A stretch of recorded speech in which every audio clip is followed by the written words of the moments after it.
Alamin ang latest weather update ngayon dito sa Sir Aris Official Weather News Today.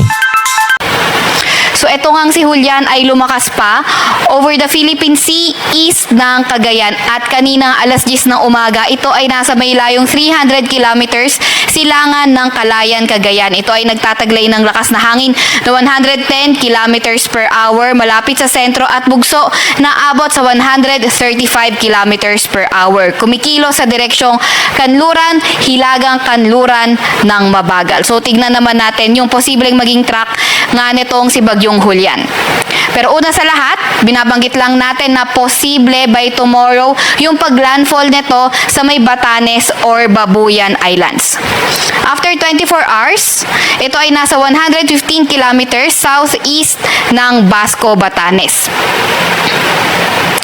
And then, after 48 hours, ito naman 110 kilometers west ng Itbayat, Batanes.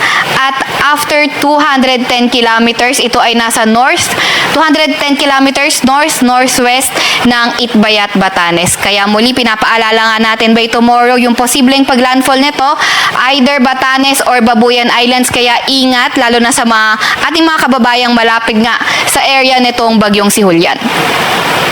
Dahil nga rin dito kay Julian nakataas yung tropical cyclone wind signal number 3 sa northeastern portion ng Babuyan Islands. Signal number 2 naman sa may Batanes, northeastern portion ng mainland Cagayan at yung nalalabing bahagi ng Babuyan Islands. Samantalang signal number 1 sa nalalabing bahagi ng Cagayan, sa may Isabela, sa may Abra, sa may Kalinga, Mountain Province, sa may Ifugao, Ilocos Norte, Ilocos Sur, northern portion ng Benguet at northern portion ng Aurora. Kaya yung mga nasabi nga natin na mga nakataas ang tropical cyclone wind signal, kailangan natin mag-ingat sa mga malalakas na hangin.